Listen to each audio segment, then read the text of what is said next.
Buenas tardes o buen día.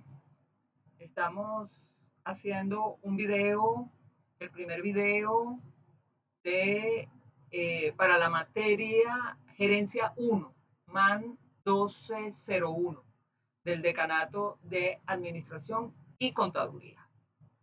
Este primer video versa sobre los fundamentos, la evolución del cambio de la gerencia y de las empresas en Venezuela. Mi nombre es Josefina Más y vamos a estar trabajando con esto. Aquí en esta presentación, pues, como podemos ver, la agenda de presentación sería la definición del cambio, los elementos constitutivos del cambio y los tipos de cambio. ¿Qué empresas han sido las primeras en el mundo y cuál fue la primera empresa del mundo? ¿Cuáles han sido las empresas iniciáticas y originarias en Venezuela? ¿Qué es un ecosistema empresarial?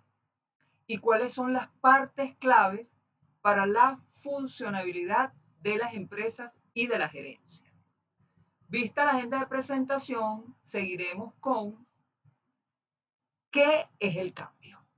Cuando hablamos de gerencia, lo que estamos hablando es del cambio, porque un gerente lo que quiere es promover el cambio. Aunque como ustedes verán en la lámina, hay cambios que nos da la naturaleza que no son tan apetecibles. El cambio es un yugo, estamos sujetos al cambio. La naturaleza humana está destinada a nacer, crecer, desarrollarnos y posteriormente desaparecer, morir. Allí está el ciclo del cambio. Es una condición entrópica, la condición humana. Sin embargo, la gerencia exactamente es aquella actividad que pretende desarrollar un cambio evitando la entropía. Entendemos por entropía esa condición del ente, del sujeto, de las comunidades, donde hay una tendencia a la extinción y a la desaparición. Por lo tanto, en la naturaleza de la vida y en la naturaleza de las empresas se encuentra el cambio. La muerte es un indicador de que existió la vida. Y la muerte es uno de los cambios que ocurren en el ser humano. Vida y muerte forman el ciclo de la existencia humana y muestran la existencia del cambio, ¿verdad?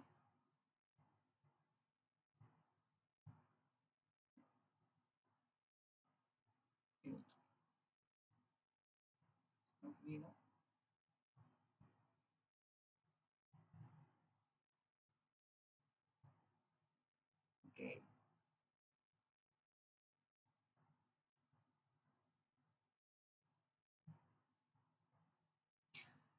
Hacia una definición de cambio formal, tenemos entonces que para que exista cambio se necesita que existan tres elementos constitutivos tal como ustedes observan en la lámina. Un elemento constitutivo es el ente, es decir, aquel espacio, lugar, persona, sujeto, territorio sobre el cual se va a dar el cambio. El otro elemento fundamental para que podamos decir que existe cambio es el tiempo. El tiempo, la variación del tiempo da cuenta del cambio. Tenemos un tiempo T sub 1, T sub 2, T sub 3, T sub n. El tiempo se va moviendo a lo largo de la comparecencia del cambio. Y el otro elemento que determina el cambio son las diferencias que se dan sobre el ente. Supongamos que el ente, de acuerdo a la lámina que tenemos proyectada, sea una persona humana. Ven ustedes que hay un niño, luego ese niño crece un poquito, se hace un adulto, va envejeciendo hasta que tenemos una persona muy mayor, muy adulta que muere. Por lo tanto, se ven un conjunto de diferencias a lo largo del tiempo sobre el mismo ente. Esa es una definición de cambio. La repito, cada un ente, que puede ser una persona, una empresa, un país, una comunidad, se verá un conjunto de diferencias en distintos factores, aspectos, elementos que se dan a lo largo del tiempo. Así queda definido el cambio. Ahora veamos los tipos de cambio. ¿Qué tipos de cambio tenemos? Bueno, tenemos el cambio natural, que es el que comparece en la naturaleza. Todo en la naturaleza se mueve, cambia y muta.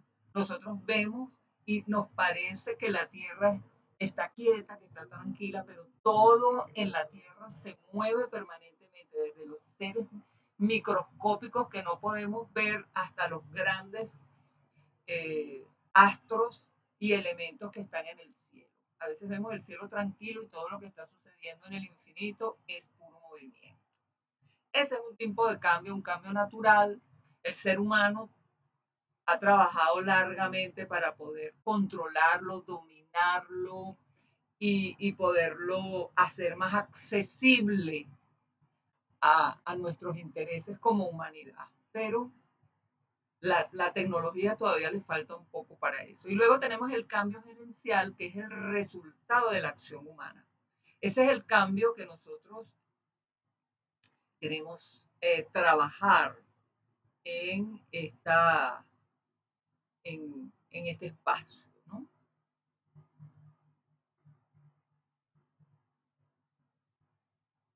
La acción del gerente está orientada a promover la vida.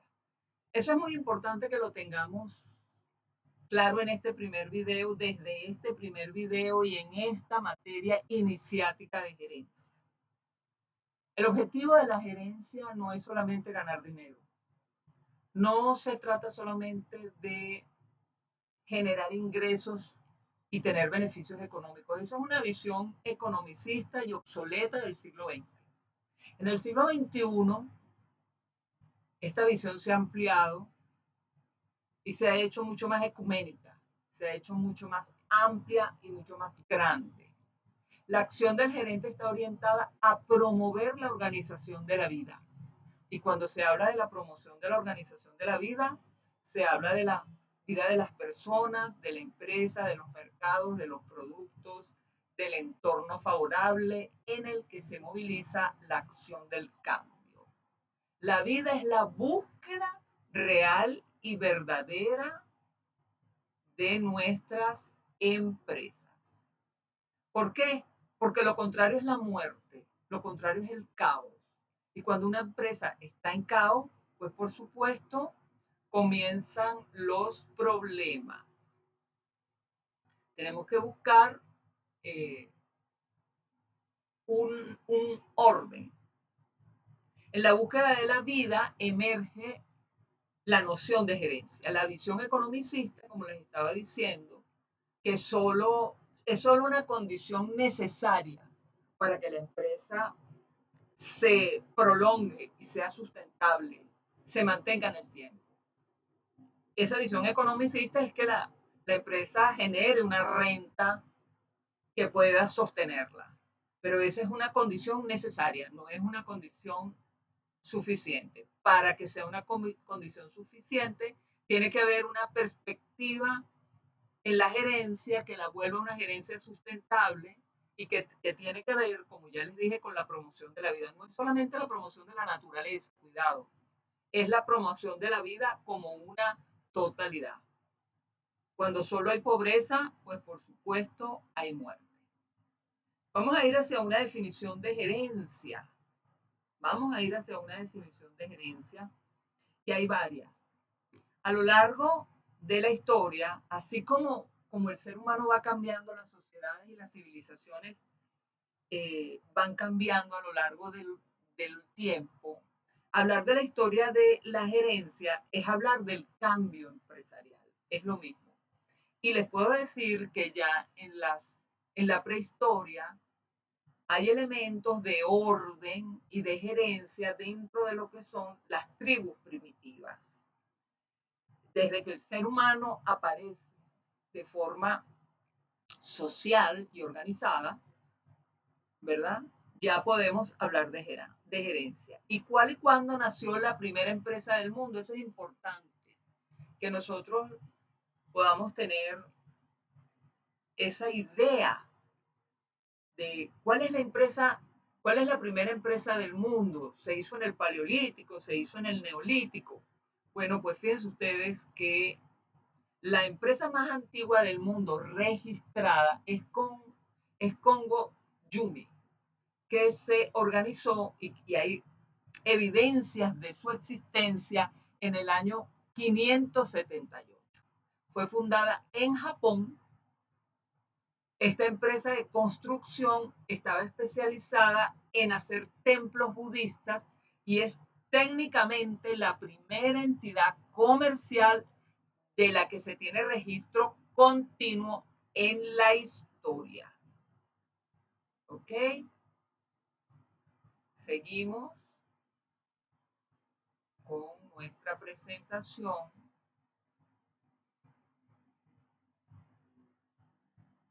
Okay.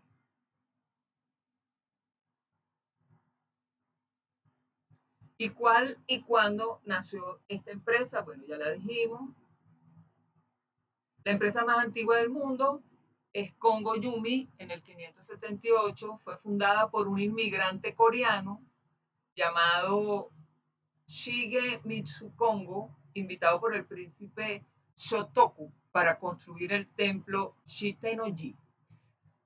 Su longevidad operó de forma independiente durante más de 1400 años hasta que fue adquirida por Takamatsu Construction Group en el 2006 y actualmente funciona como una subsidiaria. ¿Ok?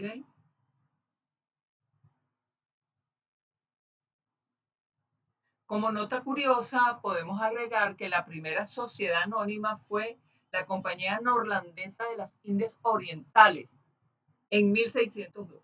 Pero si por empresa te refieres al modelo capitalista moderno, donde cualquier persona puede comprar acciones y ser dueño de una parte, la empresa pionera fue la VOC o la Vengeance All Indish Company. Como dato hito histórico, fue la primera corporación multinacional en emitir acciones y bonos al público en general.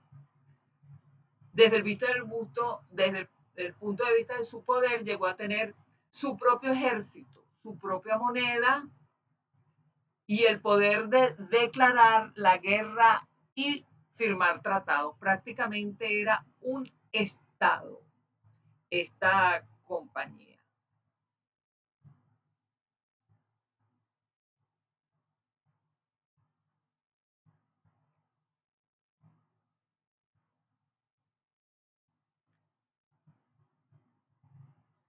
Aquí tenemos en pantalla lo que podría ser un resumen en este cuadro de los orígenes más importantes de las empresas. ¿Ok?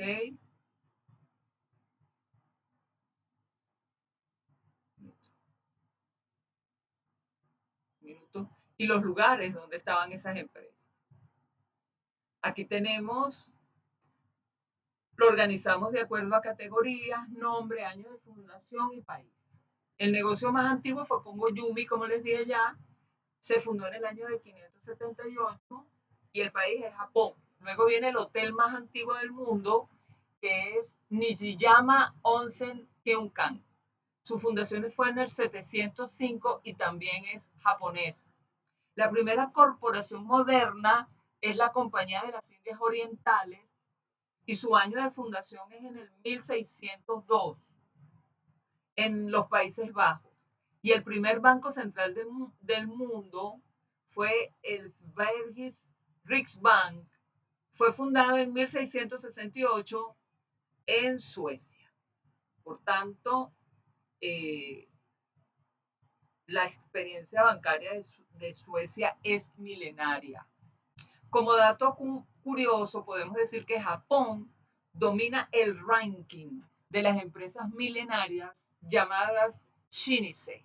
Se estima que hay más de 20.000 empresas en ese país con más de 100 años de antigüedad, debido a una cultura que prioriza la continuidad y la tradición sobre el crecimiento agresivo. Las empresas japonesas originariamente son empresas de familias, son empresas muy estables, son empresas que tienen una cultura que está vinculada a la propia cultura de Japón, que es muy particular. No tiene nada que ver con nuestra cultura occidental. Es una cultura de la paciencia, de la creación del valor, con un trabajo sistémico, lento, despacio. Es por ello que ellos se incorporan al desarrollo tecnológico posterior a la Segunda Guerra Mundial.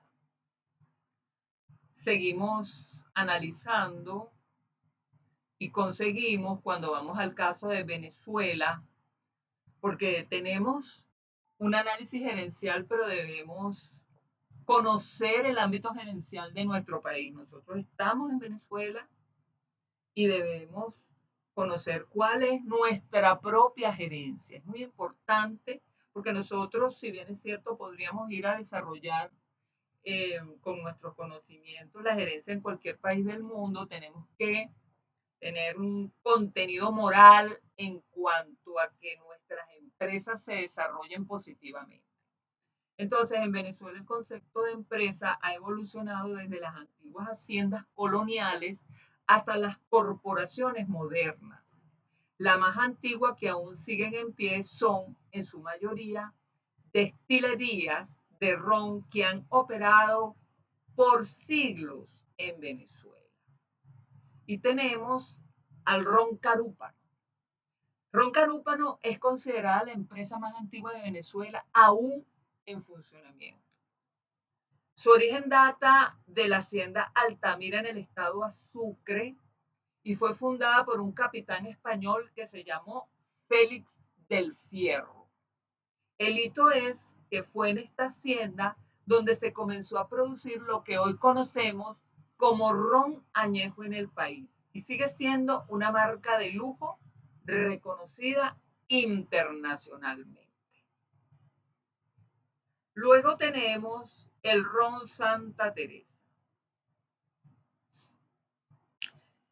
El ron Santa Teresa está ubicado en los bellísimos valles de Aragua y es quizás la empresa con el legado familiar más visible y continuo que existe.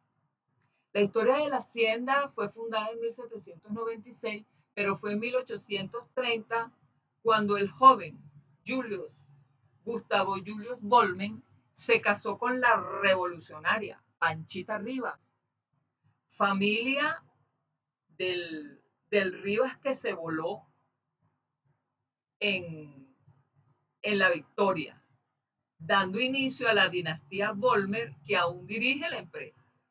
Desde el punto de vista de la resiliencia, ha sobrevivido a la guerra de independencia, la guerra federal, las crisis económicas, los numerosos cambios políticos, cambios de gobierno, han hecho realmente una gran empresa. En Turmero hay una de sus plantas más grandes en la entrada de la encrucijada de Turmero en el estado Aragua. Y aquí les muestro a Panchita Rivas. Panchita Rivas era sobrina del prócer de la independencia venezolana José Félix Rivas y era también pariente de Simón Bolívar. Esta es la esposa del primer Volmer. Yo le construí una imagen con la inteligencia artificial y aquí tenemos a Panchita al lado de una botellita de ron Santa Teresa. Es recordada como una mujer de gran carácter que ayudó a consolidar la propiedad de las tierras de la familia durante los convulsos años posteriores a la Guerra de Independencia, permitiendo que la empresa familiar sobreviviera por más de 200 años hasta la actualidad. Ron Santa Teresa comenzó en 1796. Otra empresa de trayectoria es el Banco de Venezuela. El Banco de Venezuela, que está en perfecto funcionamiento en este momento, se originó en 1890 y aunque existieron intentos previos de banco, el Banco de Venezuela es la institución financiera más antigua que sigue operando bajo su nombre original.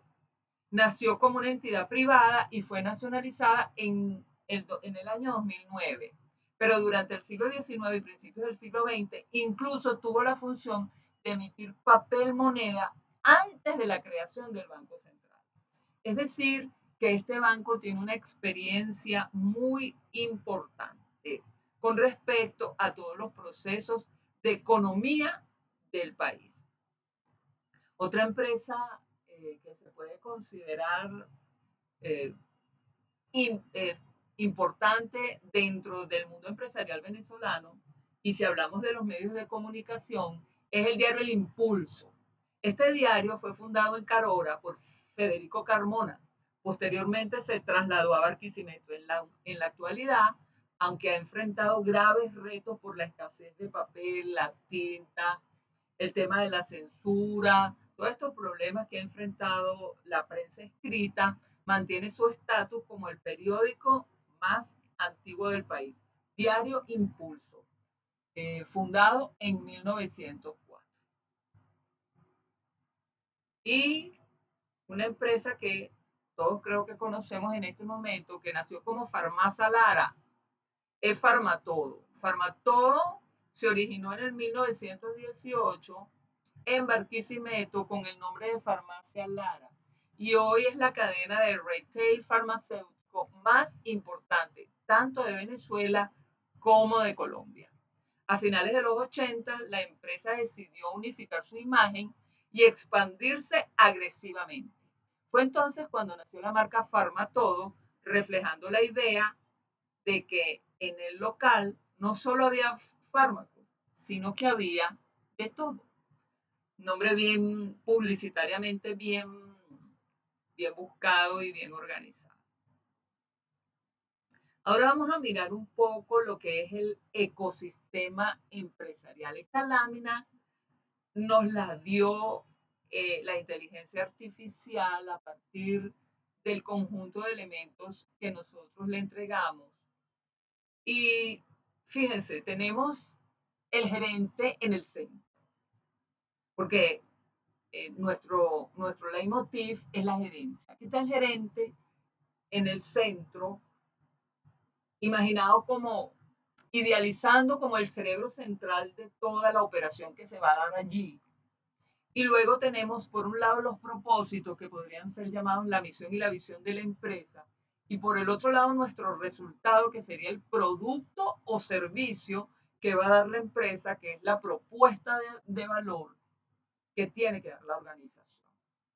Y entonces tenemos un nivel interno y un nivel externo, un entorno y lo que está dentro de la empresa.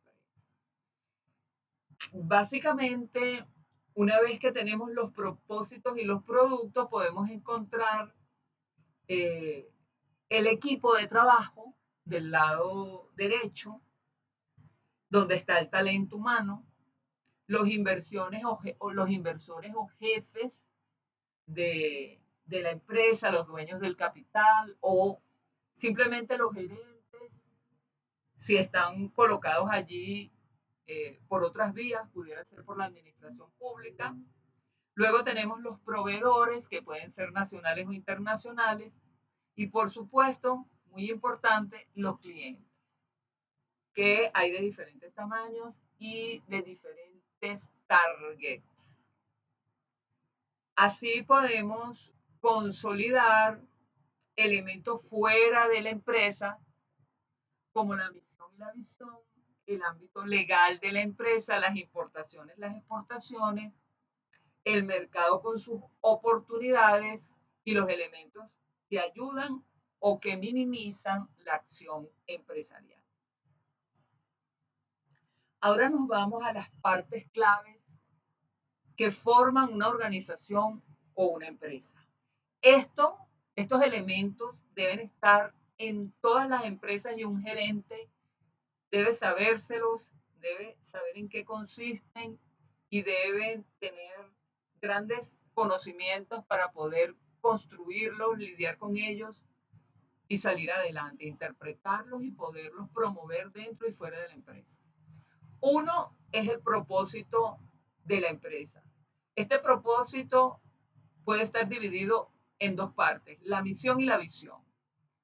La misión es para qué existe la empresa y qué estamos haciendo ahora. Esa es la misión. En cambio, la visión es otro elemento.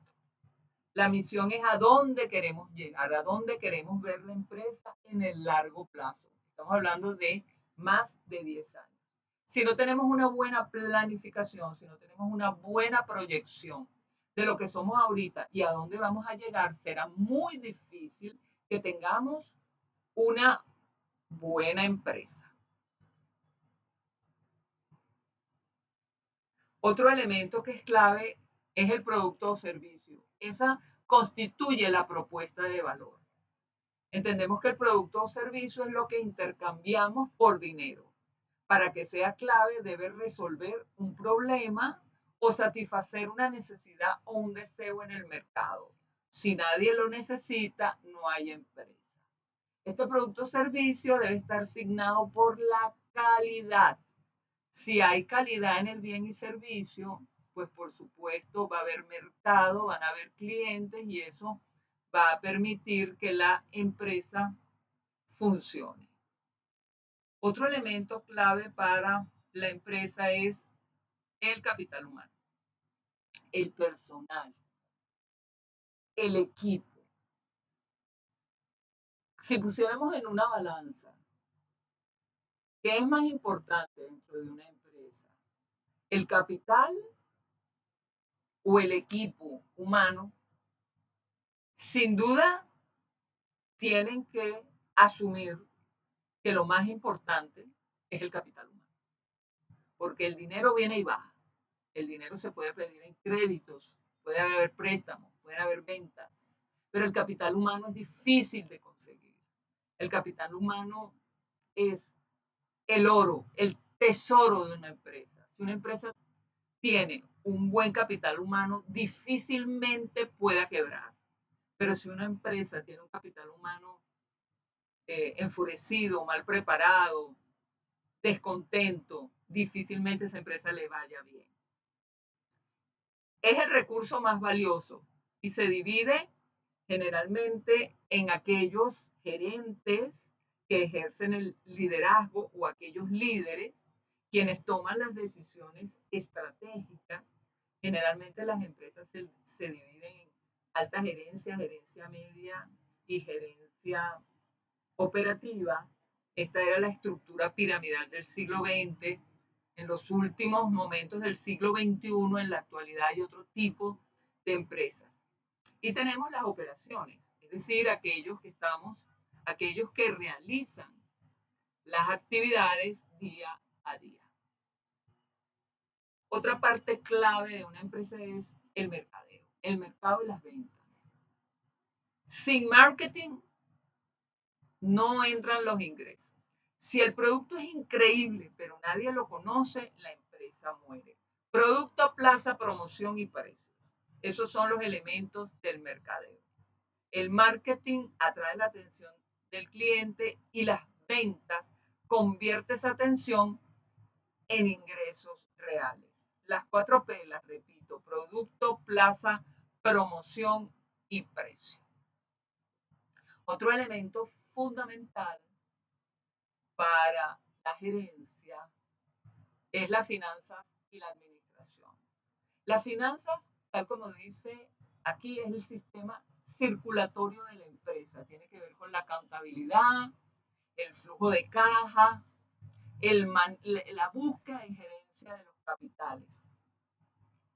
Es muy importante las unidades de recursos humanos, el movimiento del capital, el movimiento de las finanzas y la administración. Tenemos que no confundir y no pensar que administrar es administrar cosas, que administrar es administrar dinero. Cuando hablamos de administración también estamos hablando del lado humano de la empresa, pero eso lo veremos a profundidad poco más adelante.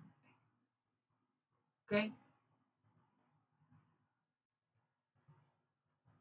Otro elemento que caracteriza a la gerencia es la atención al cliente. La atención al cliente apareció después de la Segunda Guerra Mundial con la estrategia de calidad total, cuando el mundo descubrió que hay una cosa que se llama cliente y que hay que preguntarle al cliente qué es lo que quiere. A partir de allí, no solamente se le pregunta al cliente qué es lo que quiere para transformar internamente la empresa y producir aquellos bienes y servicios que ellos quieren, sino cómo se vende, cómo se promociona, cómo las unidades de venta y las unidades de negocio se relacionan con aquellos que nos quieren comprar o que les gusta nuestro bien y servicio. En este momento, por ejemplo, la empresa va a la casa de la persona a venderle y a llevarle el producto. Ya no es la persona que va a las tiendas a comprar. Ha sido un cambio revolucionario en el siglo XXI, estas estructuras de comercialización donde el producto viene de Japón directamente a la puerta de tu casa. Eso se llama atención al cliente. Un cliente feliz vuelve a comprar. Un cliente satisfecho vuelve a pedir el producto. Pero un cliente insatisfecho te destruye por las redes sociales, te hace mala fama, te hace mala publicidad y acaba contigo. Aquí tenemos una línea del tiempo de las teorías administrativas. Tenemos los inicios del siglo XX, donde lo importante era la utilización de la ciencia moderna en el contexto de la gerencia, y tienes en 1903 la perspectiva de Frederick Taylor, que es la administración científica. Esto duró del 1930 a 1911, pero paralelamente en el 1905 Max Weber, un teórico muy importante del campo de la política y de la gerencia, creó la teoría de la burocracia. Pero paralelamente en 1916 podríamos hablar de una teoría interesantísima que tiene que ver con Fayol. Fayol estructura, eh, Fayol es francés y conversa, analiza a la empresa. Este análisis no es igual al de Taylor. Taylor crea el management científico, que lo vamos a ver posteriormente en profundidad, y Fayol desarrolla otro tipo de estrategias. Lo que pasa es que como el tiempo histórico son los primeros 20 años del siglo XX, se ha querido decir que Taylor y Fayol son los padres de la administración, pero realmente sus propuestas teóricas, la manera como producen el cambio, la manera como abordan la fábrica, porque en este momento lo que se está hablando es de fábrica, son completamente distintos. Hago esa acotación aquí porque es muy importante. Luego tenemos, para mediados del siglo XX, el enfoque humano, que es de Elton Mayo, la Escuela de Relaciones Humanas. Realmente Elton Mayo es el que logra descubrir las interioridades humanas y las necesidades humanas. Y unido a esta perspectiva, para el 43 podríamos hablar de una propuesta, o de allí, de esa escuela de relaciones humanas, existe la propuesta de Abraham Maslow, que es la jerarquización de las necesidades. En la medida en que se jerarquizan las necesidades, pues por supuesto la gerencia tiene mayor posibilidad de entender al consumidor y al cliente. Luego, con esto estaríamos hablando de 1932 y 1943. Esto sigue evolucionando y tenemos la gerencia moderna y todo lo que tiene que ver con estrategia, que arranca con Peter Drucker, con la gerencia por objetivos entre el 54 y el 64. En el 60 está Douglas McGregor, que analiza la teoría X y la teoría Y, o el management filosófico. Luego Henry Mitzberg, que trabaja en 1980-1990. En el 81 está, perdón, en el 80 está Henry Mitzberg, que son los roles directivos, y en el 81 está William Auchi con la teoría Z. William Auchi es japonés. En el 2001, ¿verdad? Vamos a trabajar con Stephen Robbins y la coordinación y la integración que existen en la gerencia. Aquí hay otro cuadro de la gestión, los roles directivos, Frederick Taylor en la administración científica, Max Weber en la teoría de la burocracia, Fayol en la teoría clásica, Mayo es las relaciones humanas, Maslow la teoría de las necesidades, McGregor la teoría JZ, en la modernidad y la estrategia, Peter Drucker con la teoría APO, Conso O'Donnell con la dirección, Mitzbell con los roles directivos, Ouchi con la teoría Z. Aquí con esto tenemos un paneo general de los autores que han venido trabajando en los últimos contemporáneamente. Luego quise traerles un símil entre la anatomía humana y la gerencia, donde vamos a ver la parte clave, la función principal y la analogía humana. Cuando hablamos de la parte clave dentro de la empresa, hablamos de la estrategia. Su función principal es planear el futuro. Y su relación con la analogía humana sería el cerebro. Esta sería la parte del cerebro. Luego las finanzas, su función principal sería gestionar el dinero y la analogía humana sería la sangre. El dinero es como la sangre del cuerpo. El dinero es la sangre de las empresas. Desde el punto de vista de operaciones tenemos la producción del bien o del servicio y en la analogía humana serían los músculos. Luego venimos con las ventas, que sería la parte de la empresa. Su función principal sería atraer recursos financieros de todo tipo para la empresa y la analogía sería la boca y la alimentación. Y finalmente tenemos como parte clave la cultura, donde la función principal serían los valores y el ambiente y la analogía humana sería la personalidad. Dentro de las definiciones del management tenemos a Frederick Taylor. Frederick Taylor es estadounidense y se enfocó en el diseño de las tareas dentro de la fábrica. El manager pensaba la tarea y el obrero la ejecutaba. El foco de Taylor es la productividad. Él dice que una empresa productiva es una empresa que produce pérdidas y que trae pobreza a la sociedad en términos generales.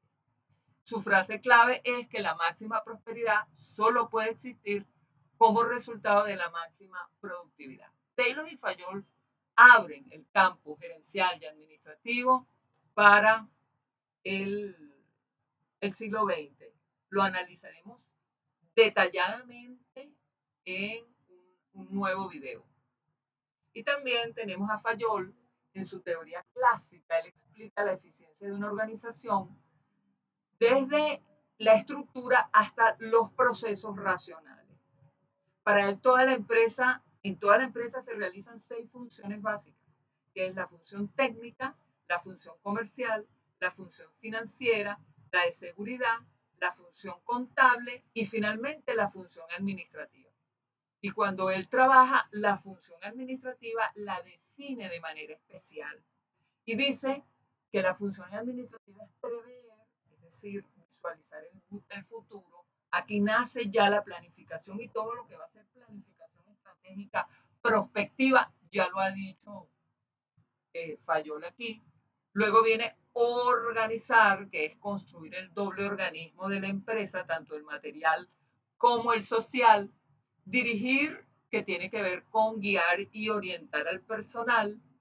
Coordinar, que tiene que ver cómo pueden las acciones administrativas encadenarse para lograr los objetivos. Y controlar, que tiene que ver con verificar que todo lo que se ha planificado se haya ejecutado tal cual como se ha desarrollado en la planificación. Por otra parte, aquí tenemos los 14 principios de Fayol, el principio de colaboración, o los empleados deben proponer ideas innovadoras, la iniciativa, la estabilidad del personal, la equidad, el orden, la cadena jerárquica, la centralización versus la descentralización, la remuneración justa, la subordinación del interés individual sobre el interés colectivo, la unidad de mando, la unidad de dirección, la disciplina, la autoridad y la división del trabajo. Esos son los 14 principios que Henry Fayol eh, aporta a la administración del siglo XX, y que aún hoy estos 14 principios están siempre en vigencia. He allí la universalidad del pensamiento de Henry Fayol. Los veremos en un próximo video bastante más, más a profundidad. Por otra parte, quería informar que la primera empresa petrolera de Venezuela, la primera compañía nacional minera de Venezuela, fue la Petrolia del estado Táchira. Su origen se remonta a 1875, después de un fuerte terremoto en la región de los Andes. Manuel Antonio Pulido, dueño de la hacienda cafetalera La Alquitrana, en el estado Táchira, notó que de las grietas en el suelo de su patio brotaba un líquido negro y aceitoso. Eso fue una cosa muy desesperante para estos señores, porque pensaban que eso era algo malo, tenía un mal olor, salían muchos gases, y era la primera demostración de la tierra y de los dioses con el terremoto de ese producto maravilloso que va a ser el petróleo, que hasta ahora nos está sosteniendo y manteniendo. El 12 de octubre de 1878, Pulido, junto a otros 5 socios, fundó la compañía con un capital inicial de 100.000 bolívares. Esa fue la primera de 100.000 bolívares en moneda venezolana. Esa fue la primera compañía minera que hubo en Venezuela, la Petroleum. Aquí tenemos una foto original de estos señores de la Petroleum del Táchira, y en esta locación se instaló el famoso pozo Eureka y la primera refinería del país. Eureka fue el primer pozo petrolero que existió y fue un esfuerzo pionero liderado por Manuel Antonio Pulido en 1878, utilizando maquinaria que tuvo que ser transportada a lomo de mula por los Andes venezolanos. Bueno, estimados estudiantes de gerencia, hasta aquí tenemos nuestro primer video.